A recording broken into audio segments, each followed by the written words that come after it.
guys out there. And if you want to go short term and old, Brandon Carr started all 16. So I could roll out the guys who just started at least 10 games last year. If I was running a pro personnel short list, I'd have maybe 40 names on that. So, and I'm not counting guys who claim they retired, just guys that are looking to get back in it. So there's plenty of guys.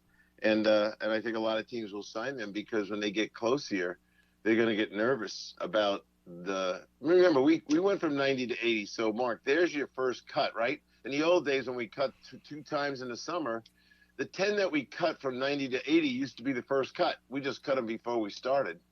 So we've already had a cut from 90 to 80. And then, as I said, you're going to land up keeping around 77 guys around in one form or another. And then if you want to replace some of them, which I believe you will want to, because the last thing guys want to do now is, as a veteran gets hurt, they don't want to move a rookie 6th, 7th rounder or college free agent into the starting lineup now. They're going to go right to these lists. Now, not every team has a lot of space. I think I had 10 teams as of this morning that had under 10 million of space. So you're not going to get Everson Griffin if you're walking around with that kind of stuff. But you can get other guys. You can go out and get Jabal Sheard, cheap. There's a lot of guys that are going to be in that market as well. So, yeah, I see them. There's enough names left. I'll say this, not in the quarterback room, but I think David's opinion, at least the last time I spoke to him, was, and I agree with him, let's keep 4 quarterbacks because I can put a veteran on my practice squad now. That's the beauty of that. And my thought is, you take a guy like Josh McCown, you give him some money and you put him on your practice squad and you tell him to stay home, but own his rights. And then if you get in problem, I might put him on the plane every week too. Because if 2 guys fail on Saturday night on a road trip that play quarterback, Josh, get your uniform on. Well, Pat, that's what I was thinking in terms of, this kind of, I might put a roster together the way they used to put a roster together back in the 70s, that I think this is the year where you got to have 4 quarterbacks. I think this is the year where you need to have an extra kicker, whether it's a guy who can punt or whether a place kicker or a guy who can do both in a pinch. That I think you have to be fearful that if they're being given tests on Thursdays and Saturdays, that the Saturday night test comes back positive, and either you find out late Saturday or Sunday morning first thing, and all of a sudden you're like, oh my goodness, I don't have a kicker. Well, you got to have one. I mean, I know normally you would not waste a roster spot on this, but if you're the GM this year, and even if these guys never see the light of day and you've, quote unquote, wasted 4 roster spots, a long snapper, don't you have to carry a backup long snapper, a 4th quarterback in case your whole quarterback room goes down, a second kicker, maybe even a second punter? I would think this is a CYA roster this year, isn't it? Especially on the road, David, you got to be thinking differently. At home, you might have a little more room and time to get a guy, but on the road, you have no chance. So the kicker is the guy who's going to make my practice squad. And as I said, you can keep veterans, and there are guys, Nick Folks out there, Guskowski's out there. Kai Forbath just got cut, and what was he? 10 for 10 in field goals last year. He was 8 for 8 in field goals over 40 yards. Wouldn't you like him on your practice squad? And so what if you're spending some money on him? You're trying to make sure you win games, especially on the road, and you can't get caught short. So the 4th quarterback, and you're gonna have a problem flying all these guys. Yeah, we only go to 8 games in a regular season on the road, but by my count, you're going to be transporting 125 people. Do you need 2 planes? So there's another expense. And this idea that they're going to go in the morning of the games, how many places can really do that? The Giants to the Eagles? Do you think they're going to drive all the way to Washington to play the Redskins on Sunday morning? I doubt it.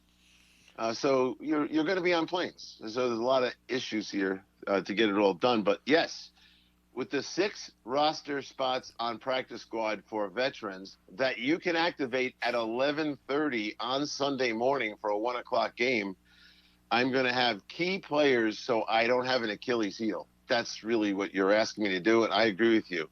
A kicker will be one of those 6 spots for sure. Pat, just first off, that'll be $1 for Redskins. It will be $2 for anybody using San Diego still this far into it. And I don't know who will do it first, you or Okay. I. All right. What's your home address? I'm going to mail you $10 and take care of it. Here we go. Yeah, it's the old Derek. Yeah, did you ever hear the story? Derek Coleman, high draft pick of the Nets, and he got fined first day of practice for being late. And he shows up the second day of practice with a blank check and hands it to the head coach, Bill Fitch. And Fitch goes, "What's this for?" And DC says to him, "At the end of the year, fill out how much I owe."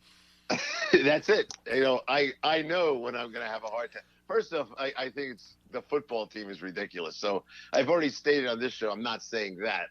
So now the problem is the use of the word Redskins, which doesn't count as one of mine. No. That clearly. Hey, I'm curious, when you talked about the kicker thing, and look, kickers don't have hand, if you will.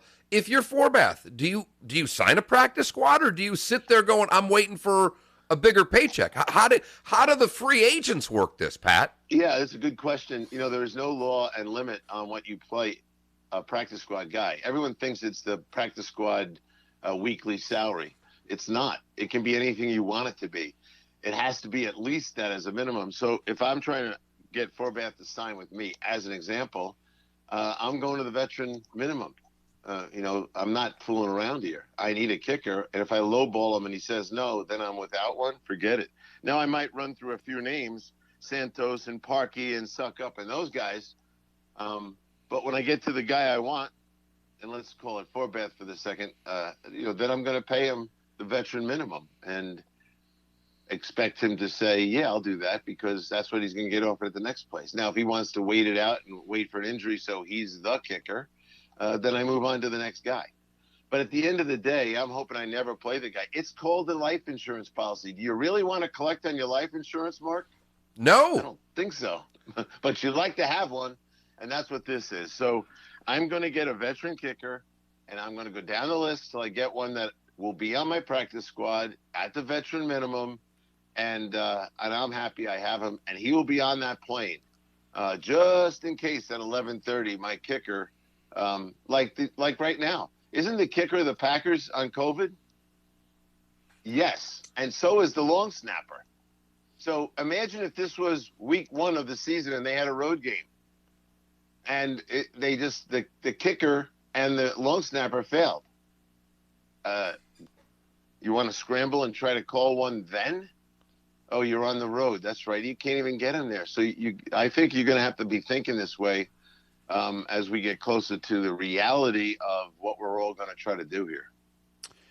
Pat, how big of an advantage or how big of a disadvantage is it for the teams that made a coaching change or made a coordinator change? Is it a really big advantage this year? I mean, they've had 10 practices. That's all they're going to get.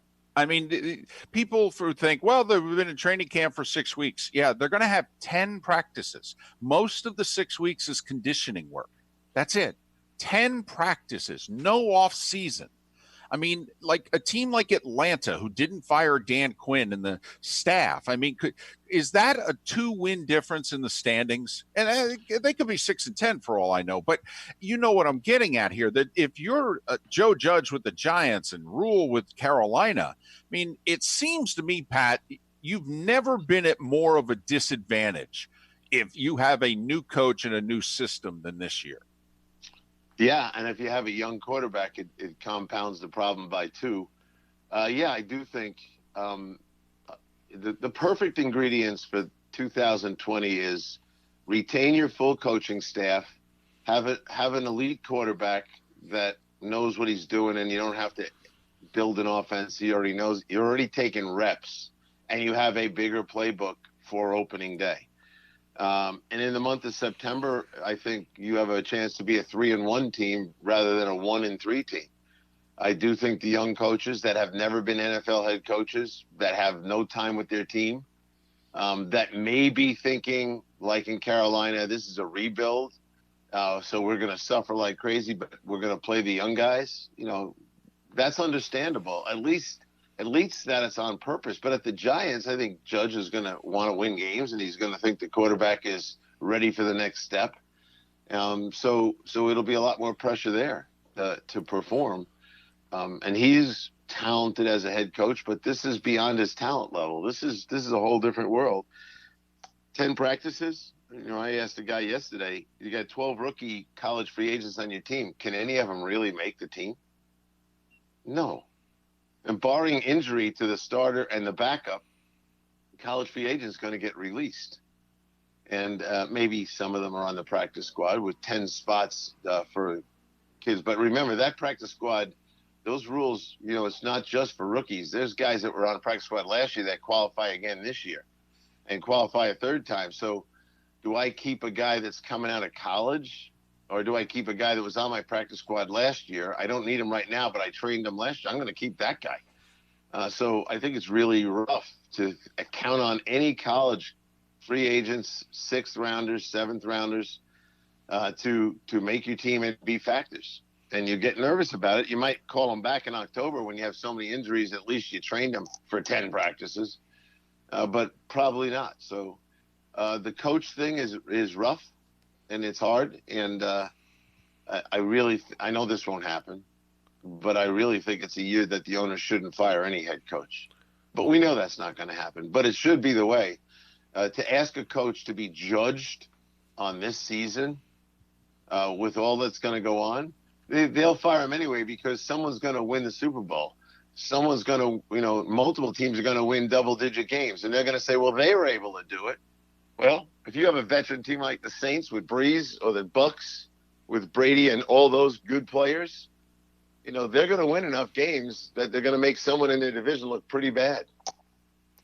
So we'll see. I'm always interested in the teams like Chicago, Detroit, where those guys apparently have got to do something spectacular this year. And I don't know if they can under these circumstances. Well, another team that's going to be expected to do something, and it has the first-year coach, it's your guy, Stefanski, with the Browns. I mean, The expectations are incredibly high there. Now, I don't know if they should be or not, but they are. And I don't worry as much about Stefanski getting fired after this year, although it's Cleveland. Who knows what the hell they'll do. But if things don't go according to Hoyle, Pat, a lot of these coaches are going into year 2 already on the hot seat due to a COVID year. So maybe they get the owner to give him year 2, but man, it certainly doesn't guarantee year 3. And we all know if you go 2-0 as a head coach and underperform, it's tough to get another job. It is. And but when you take a job at a Cleveland or a Detroit, you know what it comes with. You took the job because you wanted to be a head coach, and you think you know how to win, but you also know the history of that place. So be careful what you wish for. Those words have been said to a couple of my friends that took jobs like that. And you have to really, really understand that you are at risk. But the guy who's never been a head coach, what's his choice? Is he waiting for the Steeler job to open? I don't think so. He's got to take what he can get. And I think if you look at the Cleveland roster, if you're Kevin Stefanski, you can look at that roster and get fairly excited that we got a chance here, especially if you like the young quarterback and you think I can get this guy going. Then you're full of optimism. Kevin's a very bright guy. He's, there are guys that get second and third chances, and maybe sometimes the first job. Oh, Belichick, he was in Cleveland. Pete Carroll was in the Jets and New England before he got this one. So Tom Coughlin was a guy in Jacksonville that went to the Giants, won a coach Super Bowl. So some guys get the second chance. Actually, North Turner got 3 chances. So you might get a second chance. I think it's some of these places. David might react to this one. I think if you're like not now in formerly Oakland, Vegas, because John's there for the long term, but it can't. When Al was running it, if you got fired by the Raiders, it really wasn't a scar. Oh yeah, Al fired you. He fires everybody, and so you could go find another job. And I think in Cleveland, if Kevin just does a formidable job, and in 2 years they do what you think, Mark, and they axe him, I think a lot of people will look at Kevin and say he shouldn't have taken a Cleveland job. But he'll coordinate for a year or 2 after that, and he'll be back on the list. Pat, how confident that 30 nights from tonight that the Chiefs and Texans are going to take place? Because college football is going through upheaval here. And pro football seems to be keeping on. Seems to be. Well, how confident are you that Texans Chiefs is going to happen? I think this is going to start. I really do. I mean, they're plowing through this, and I think I would love, and there's not going to be a bubble, but hockey and basketball, especially those two, are starting to now show us, and this is why I wanted to wait. I wanted to wait for the NFL to start and learn as much as they could about the others. Because if they had just waited, they would have negotiated a bubble, and they would not have had a problem. Now it's on the players and these teams. If you're smart, Breeze or Brady, you get your 53-man roster and you make them all commit to it, and you go right to the front office and say, we're willing to live in a hotel together and never go out. Now it's on a team basis, which I think you're going to get a couple teams that are going to do it. I mean, the numbers are starting to roll in for hoops and hockey that it's working. But I know what's not working, going home every night. Because when you go home, your friends are there, your family's there, there's a restaurant on the way home, there's a bar on the way home, there's a lot of things on the way home. And you're asking basically 70 players and coaches and trainers and equipment guys to go straight home to an empty house. Now, we all know they're not going to do that. So you can have all the testing you want. You can't control all the other people that are in their sphere that are going to be problematic. So unless we these teams come to their own personal decision to put themselves in a self-induced bubble, they're going to have teams that are going to fall apart. Pat, stay safe. Be well. Oh, I'm in a bubble. We'll talk next week, buddy. See you, boys. See you, Pat. Pat Kirwan. His weekly appearance brought to us courtesy of Pinchers, from Tampa to Key West and many points in between, with 8 locations in Southwest Florida. Pinchers, because you can't fake fresh. Pat, co-host of Moving the Chains, weekday afternoons on NFL Radio. The good, the bad, and the ugly. To wrap up this Tuesday edition of Miller and Moulton, thanks so much for being with us, Southwest Florida's Fox Sports Radio. Welcome to the program. This is the Dan Patrick Show. Aaron Rodgers, he was speaking to Kyle. Looks like all of Moulton's home improvement jobs are going on during the show. His successor, Jordan Love. Was I bummed out? Of course. I got a text from my agent. He just texted quarterback. Although it doesn't sound like he was even watching the draft, because his agent texts and says quarterback without any context. Dan Patrick. The Dan Patrick Show. Weekdays at 9 a.m. on Southwest Florida's Fox Sports Radio and FoxSportsFM.com.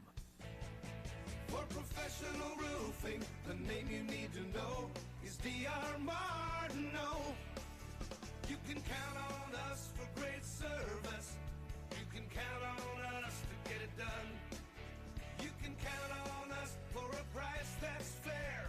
The quality is second to none. For professional roofing, the name you need to know is D.R. Martineau. I don't know what Pat's is. Mine's a 15 right now, because I suck. On the phone, we're talking about their huge selection and great pricing on Cortec flooring. Tim, tell us. I would say Pat's. I think Pat's low double digits, if I'm not mistaken. What was that? Oh, someone was asking what my handicap and Pat's handicap is. I think he's a low double digit, but I'm not positive.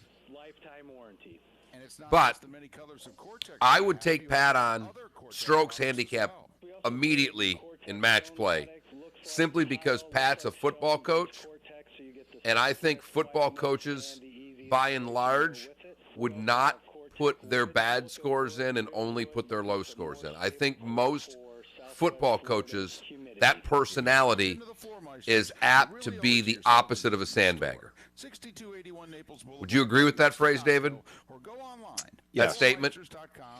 Yes. Like, I report everything. Presents the new spicy Western Bacon Cheeseburger. It's just like the Western Bacon Cheeseburger, with charbroiled beef, crispy bacon and onion rings, and topped with tangy barbecue sauce. But we added spicy jalapenos and melty pepper jack cheese. I got to miss my Wednesday game because the wife's leaving town. It'll be 3 weeks without golf. Holy blank. Because jalapenos sound like this.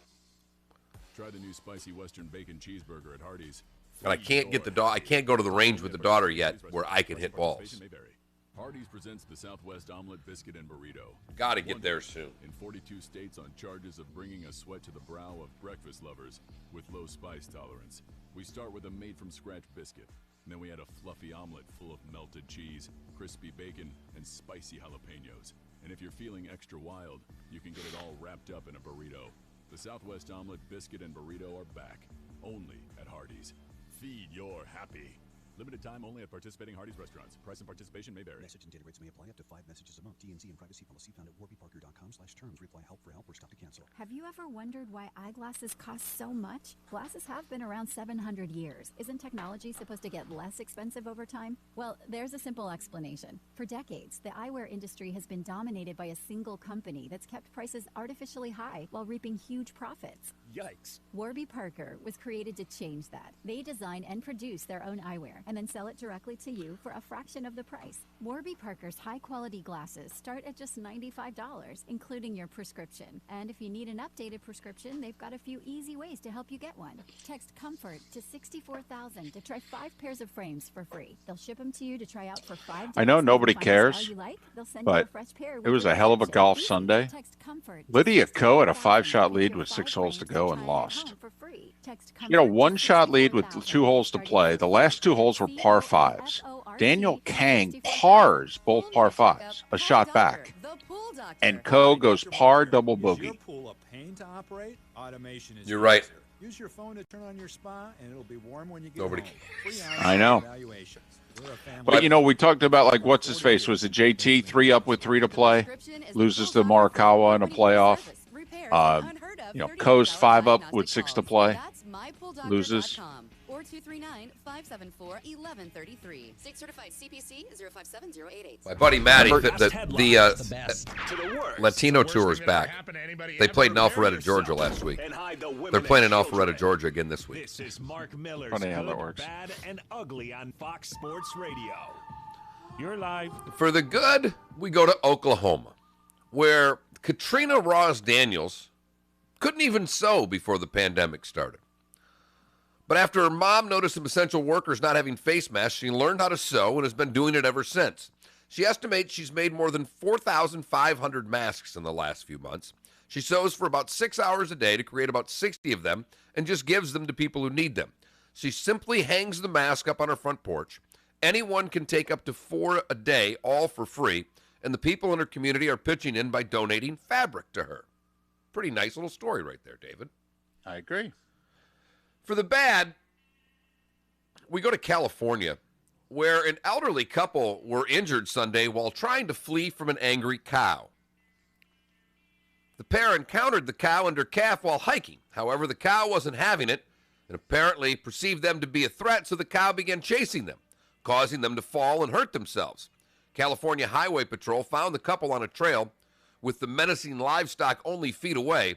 A helicopter hovered down and shooed the cow and calf by sounding the helicopter's siren. The man and woman were then hoisted one by one about 75 feet into the chopper and then flown to a waiting ambulance at the trailhead. They were taken to the hospital and treated for injuries. No word on what charges, if any, are pending against the cows. Finally, the ugly. We go to the gritty streets of Cape Coral, where Jose Sostra was doing some hot rodding, apparently. Neighbor Michael Dunbar said he thought it was thunder. Then he heard a loud banging on the door, and it was people across the street. His neighbors ran over to tell him what happened. They say Solstra was doing donuts on the street before he lost control and crashed into Dunbar's palm tree. The car was somewhat airborne, took a lot of sod out, hit the tree, and totally destroyed the car. When Dunbar came outside, the man was already gone. When police caught up with Sostra, he was lying in a bedroom through an open door. He had changed his clothes and tried to not be recognized by that quick wardrobe change. Right. How'd that work for him? He's in the Lee County Jail. There you go. That is the good, the bad, and the ugly on today, August 11th. This is 2020. All right, we've got 2 minutes. It's our NHL playoff preview. Starting at 3 o'clock, Columbus and Tampa. Who do you like? Tampa. Hedman hurt. Stamkos didn't play. I know. I just think they get revenge, David. I'm with you. I think the series goes a while, though. Calgary, Dallas. Dallas. Calgary. Dallas can't score. Carolina, Boston. Boston played lousy in this round robin, and Carolina's playing really well. I'm going to take an upset with the Canes. I'm with you. Something seems Well, amiss bet Boston. with Boston. Bet Boston immediately. Yeah. Blackhawks, Vegas. Vegas. Yeah. They're not doing it twice. Islanders, Washington. That series is tomorrow. Boy, oh boy. Washington can score, and the Islanders are great defensively. It should be a really good series. I'm going to take the Caps. I'm going to take the Islanders. Trotz is the better coach. Also, don't know if John Carlson's healthy for the Caps. Arizona, Colorado. Jared Bednar and my Colorado Avalanche, David. I think Colorado's going to the finals. I really do. Montreal, Philly. 1 minute. Philadelphia. They're playing great right now. Wow, are they playing great? Philadelphia is worth, if you could get futures, I think Philly's worth putting money on for the Cup. And they've got a goalie. Hart's terrific. He's got a number in the 70s, too. Finally, Vancouver, St. Louis. The Blues went 0 for 3 in the qualifying I'll still round. take the Blues. Yeah, I will as well. But Columbus, Tampa begins at 3 o'clock today, ladies and gentlemen. If you're a hockey fan, the hockey starts at 3 and ends at 1 a.m. Maybe. That's if there's no overtime in the last game. Right. Don't know what game I'm going to get my nap in so I can make sure I'm ready for overtime. It really is nice to see Taves and Kane playing like the heyday again. It looks like they look like 2015 guys after the 4 months off. They look great. Taves is just such a terrific. If you're a hockey guy, you just have to really. If you're a Red Wings fan, I know you hate the Blackhawks, but Jonathan Taves is Steve Yzerman reincarnated. He's terrific. He's got a lot of Messier in him. I love the guy. Miller and Moulton, Fox Sports Radio. Thank you, everybody. Giro, good job as always. I'll be here tomorrow again. Sounds good, my friend. Talk to you tomorrow. Thank you, Giro. See you guys later.